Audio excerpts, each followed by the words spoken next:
ladies and gents, welcome to War Thunder with Mags. Now today we're going to take a look at a couple of low-level British premium bombers, a couple of aircraft that I think are going to become very popular in the future when British tanks are released. Now first up today we're going to look at the CAC Wirraway. Now the Wirraway was designed in Australia in 1937 and was first introduced into service in 1939. It was a light training and general purpose military aircraft, designed as a fighter, a recon aircraft and a bomber. In War Thunder we see it represented as an Era 1 British premium, carrying a battle rating of 1.7, a top speed of 338 km an hour at 13,776 feet with a maximum altitude of around 17,000 feet, 36.5 second turn time on rudder, a 1,277 feet per minute climb rate. Her armaments include two 7.7mm Vickers K machine guns mounted to the front of the aircraft, pilot controlled, and one 7.7 in a defensive gunner's position behind the pilot, and a maximum bomb load of 1,500 pounds. And as you can see, she doesn't carry a bombing reticle, she's flown as a dive bomber. Now I guess the first thing to talk about with the Wirraway is her manoeuvrability. When you first look at the premium you see a turn time of 36.5 seconds, but it is important to remember that all the turn times in War Thunder are listed on rudder only, so with the plane in level flight, just turning using only the rudder. And all aircraft tend to turn incredibly slowly, much below the speeds that you will actually turn at when manoeuvring in air combat. The Wirraway itself is actually capable of manoeuvring with most biplanes in War Thunder. Once it's gotten rid of its bomb load, it is an extremely nimble little plane, as you can see. Now the dual 7.7mm armament on this aircraft is rather light, but as a general rule this plane doesn't tend to find itself in battles against anything larger than, at maximum, Bf-109E1s. Aircraft that with clever flying it'll have absolutely no problem outmanoeuvring. With an ammunition load of 1,300 rounds, this aircraft's more than efficient enough at taking out soft targets and has the endurance to be able to engage in prolonged dogfights if it needs to. And this is a very good thing because it will regularly find itself needing to, because its top speed is actually lower than that of some of the biplanes that it will be encountering. It can get quite easily ran down. So just peppering the hell out of this CR-42CN, and as you can see the manoeuvrability of the aircraft at work. This CR-42 cannot outmaneuver my aircraft. He hasn't worked it out yet, but he's actually faster in a straight line. He could simply fly away from me. Now I am shooting rather poorly here, I'm just starting to kick myself because I'm spending way too much ammunition on this one aircraft. Line the shots up a little bit better, another big hit. I have done some good damage here, he's got some good smoke coming out. Judging from the smoke it looks like the oil system's out of commission. Dodging through again, line up the shots better this time, and fireball. There he goes, that is not going out. First kill of the match in a Wirraway. And it only took, well, almost 2/3 of my ammunition load to do. But the main problem with that was mostly because of just piss poor shooting on my behalf.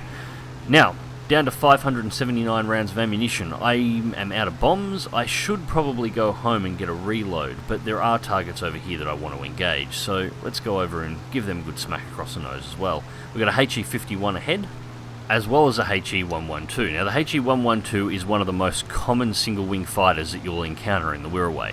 Now most of the 112s are cannon armed, but surprisingly the Wirraway is actually a very durable little beast. It takes quite a few hits to actually take him down. That durability coupled with a manoeuvrability in the Wirraway that far surpasses the 112, and what you've got is, well, it's an incredibly dangerous aircraft, but one that's quite easily dealt with if you know what you're doing. So just bringing the Wirraway around, HE-51 tries to go head on, try and duck underneath and turn, and, well, there's a perfect example of Australian durability right there, just pimp slapping the HE-51 without breaking my wing. In all honest truth, that probably should have done some damage. But anyways, moving on and engaging this HE-51B1, shots across its tail. Now, the HE-51 is actually one of the more manoeuvrable biplanes in the game. It's not a lot of people recognise exactly how nimble these little things are, but as you can see, it's not too hard to keep on its tail. Now this pilot was actually quite good. He did something I've never seen anybody do before. The HE-51 is small enough to fit down that road between the trees at ground level. The Wirraway is not, its wingspan's too wide. He's actually trying to hide from me by hiding in the road. It didn't work, but it was still a cool attempt. So HE-51 out, and then quickly shoot the 112 in the face, and there's my third kill. And that's a much better example of how durable the Wirraway actually is. 112 on my tail, and I can safely ignore it until I got around with dealing with it, because it could shoot me with all of its ammunition, and this plane will likely still keep flying unless it starts scoring major critical hits across the aircraft. Now I'm down to only 49 rounds in the front guns, HE-51 hydroplane in front. I'm going to dump a few rounds in its general direction, but honestly, the Wirraway is pretty much done for this fight, so just tipping its nose back around to head back towards base. I'm going to try and take a strafing attempt at this HE-51 that's parked on the runway. It looks like he's gone down to try an emergency land and get a repair now that they've capped the runway out, but unfortunately for him, that runway won't actually repair you regardless of whether it's capped on your team or not. The HE-51 hydroplane falls onto my tail. I'm honestly not worried about its guns too much. I did flick over and try and use my tail gunner, but its first burst did take out my defensive gunner, so I have no way of shooting what's behind me. His 7.7's really aren't a threat to this aircraft, and I'm actually faster than the HE-51, so just nose down, keep it at 100, and fly away. And that was pretty much the end of this match, a safe return to the runway. By the time I was repaired and taken off, the last HE-51 had been taken down, and it was all over. So let's go check out the results. So, first place for the team with 3 kills and 2 ground targets, Professional X2, Shadow Strike X2, Multi-Streak X2, Windstreak X3 and Anti-Mech, 32,170 Silver Lions and 5,173 research points. Now, if the Wirraway looks like it's a lot of fun to fly, that's because it is, which is why it was so surprising when, it was a few months ago now, Gaijin did a release on what was the most played aircraft, what was the least played aircraft, what was the most shot down aircraft, just all the statistics for Inside of War Thunder, and the Wirraway actually came in as the least played aircraft in the game. Now yes, that means that aircraft like the A-26 Invader, a machine that was only ever available once to unlock that I'm aware of, in-game, and besides that was only available by buying a $5,000 laptop in Europe and Russia about 2.5 years ago, and that plane is still far more common than the Wirraway.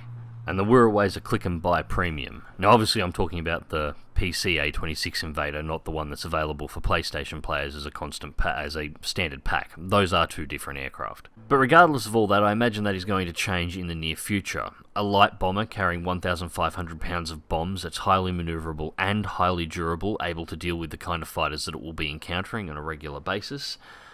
I think the Wirraway is going to be very popular soon. But for some players, size matters, and they'll want something a little bit bigger to take into battle. So for this, we're looking at the Havoc Mark I. Again, it's a British premium, and again, it's battle rating 1.7. Top speed is 457 kilometers an hour at 12,163 feet, 38.1 second turn time on rudder, 1,264 feet a minute climb rate with its maximum bomb load of 2,000 pounds, 4 7.7 Browning machine guns in the nose, and defensive gunners including 2 7.7 Vickers K machine guns. And the basic description of this aircraft is a miniature A-20G. And seconds into the battle, I'm already making my first pass on a HE-111, and as you can see, I fly this thing like a heavy fighter, and it responds like one. It lacks the manoeuvrability of aircraft like the Wirraway, but it is faster, it climbs better, it's more heavily armoured, and more heavily armed. Now, just beginning this fight by trying to spike some shots into the HE-111's engines, the HE-111 has gone straight for a column of ground forces not far from our base, and I don't want that aircraft in the area. Defensive gunners have fired up to let me know I have an aircraft behind me, but for the most part I'll ignore this. This thing is incredibly durable, even more durable than the Wirraway. Put some shots across the nose of the HE-112 V5, come in underneath it, spike some shots in at it from underneath. I think it quickly realised hanging around on my tail might be a bad idea, and it's going straight for our P-36. Continuing to follow it through. Now, being a bomber attacker, the roll rate on this aircraft is not incredibly great. Decide to break off the 112, it can actually outmaneuver me and go back for the HE-111 because again, it's trying to bomb out the convoy that's crossing the bridge. Now the Havoc does overheat fast on wet, so you do have to be mindful of the temperature of your engines. Also need to give these shots far more lead. Once again, I'm shooting poorly at the start of a match, it seems to be a growing trend. Now I'm trying to lead my shots straight into the HE-111's elevator. That is a huge target on the back of the aircraft, and if you remove it, it's an easy kill. Now with the Havoc's top speed, the HE-111 has no chance of escaping me. My biggest worry at the moment is my poor shooting has actually dropped me down to only 280 rounds of ammunition. The HE-111 has gone vertical. I actually thought I did crippling damage to the elevator, but it looks like that was a deliberate turnover, and he doesn't go straight down. However, I decide not to turn back, punch some shots at him with the tail gunner and keep going. I'm down to 288 rounds of ammunition. I've got 4 bombs on board. I want to get rid of those bombs and then head back to the runway so I can get back into this fight with a full armament. Now the Havoc's top speed makes it one of the fastest aircraft available in the 1.7 battle rating bracket. This means it can shift around battlefields like this very quickly. Hitting these ground targets and then returning to base is actually no issue at all. I can usually return to base, land this aircraft, rearm and reload, and return to battle with very little actually having taken place. Now, being a medium bomber attacker hybrid, the Havoc of course has a bombing sight and a bomb reticle, so it can pinpoint accurately bomb as it passes over an area without having to resort to dive bombing. And as you can see on the distance opening up on this HE-51, there is pretty much nothing that can capture it or intercept it. The only aircraft you can potentially face in this that will be able to keep up with you and prevent you from escaping, if it chooses to, is an aircraft like the Bf-109E1. The HE-112s will even struggle to maintain pace. You'll usually open a gap on them and just disappear into the sunset. Now, you do have to keep an eye out on aircraft like the HE-112s that are armed with cannons. Although highly durable, aircraft like the Wirraway are actually made out of very light materials, so quite often you'll find that cannon shells will actually hit the aircraft and they'll pass straight through it without doing any damage to the aircraft or the airframe itself, as there's simply not enough in the construction materials of the aircraft to cause the shell to detonate.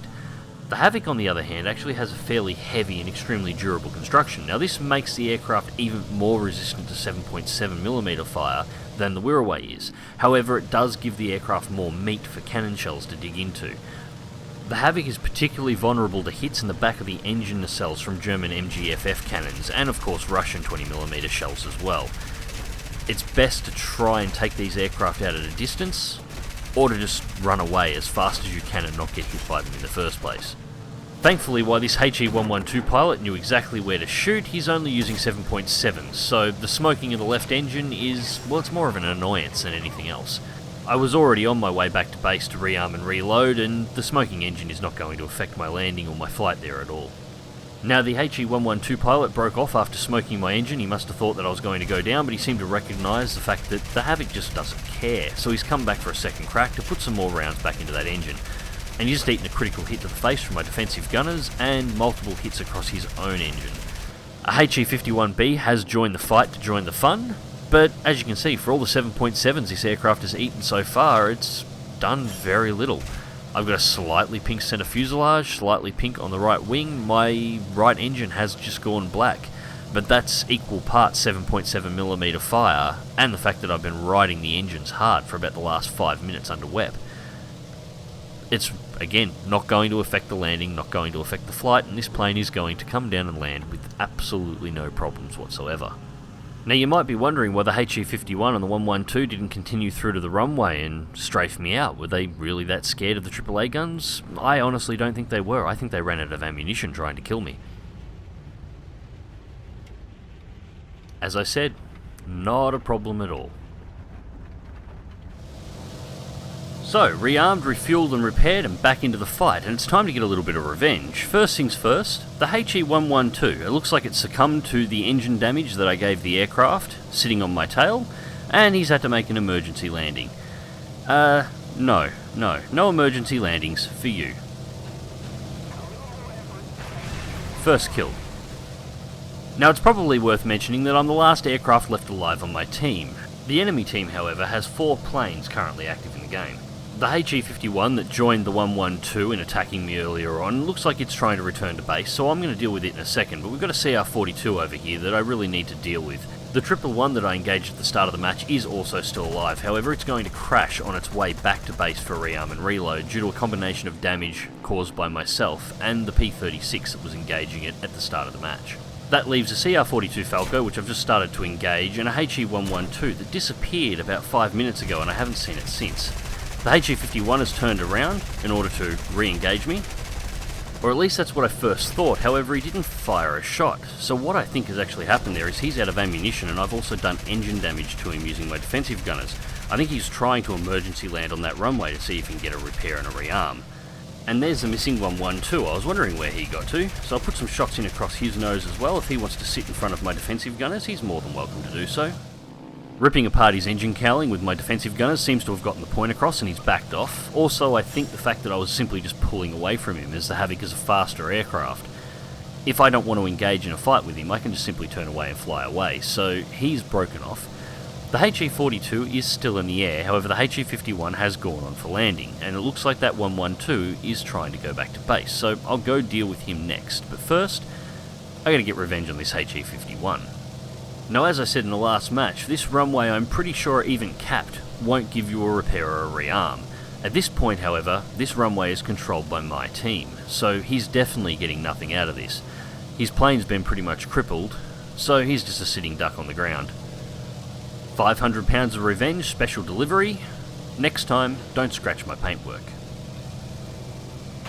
And there's my second kill of the match. So the CR42 is still flying around, however he has been watching what has been going on, and he has learnt the lessons that the other players did not. He goes out of his way to avoid combat with me from this point on. He's mainly attacking ground targets. I think he's trying to stretch out the win for a ground forces victory. I do try and engage him here, but as you'll see, he attacks a ground target, I line up the shots, and he just dodges out of the way. He refuses to sit on my tail, he refuses to directly engage me, which is the smart move to play. As I go past, he does try and fire a couple of shots off in my direction, but the second my defensive gunners return fire, he immediately breaks off and goes back to attacking ground targets, so smart moves to him. Now I could turn around and try and re-engage him, however there was a 1-1-2 that was disappearing off into the sunset earlier on, and I thought it might be a better idea to go and deal with him first. With the Havoc's 400 plus maximum speed, it only takes around a minute and a half to cross the distance to the enemy runway, and sure enough, here's a 1-1-2 that looks like he overshot his landing actually from where he's sitting. Another quick bomb away, and it only records a hit. Now that was a direct impact. At the time I wasn't entirely sure what was going on, and then suddenly the plane just starts moving forward for no apparent reason and slams into the tree line, and I get the kill anyway. I actually really don't know what happened there, but no matter, third kill.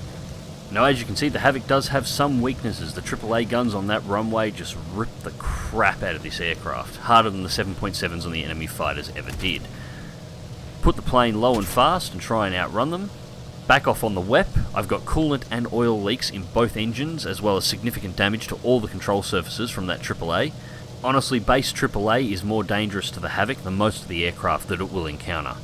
Now that leaves the CR42 as the last aircraft remaining on the enemy team. However, I'm not really in a particularly good state to fight at the moment. Thankfully, the CR42 looks like it was actually trying to avoid combat with me. It's been spending so much time shooting at ground targets trying to force a victory in this match, I think it's actually ran itself out of ammunition. Now I turned the plane in an attempt to engage, however I was umming and ahhing whether or not I should actually do this the whole way through the battle. My engines are already overheated at 90 degrees on the opposite side of the map to my runway. Now I should be able to nurse the Havoc back to the runway without too much of an issue, but I figured it was worth a shot making a pass through just to see if I could convince the CR42 to try and tail sit me.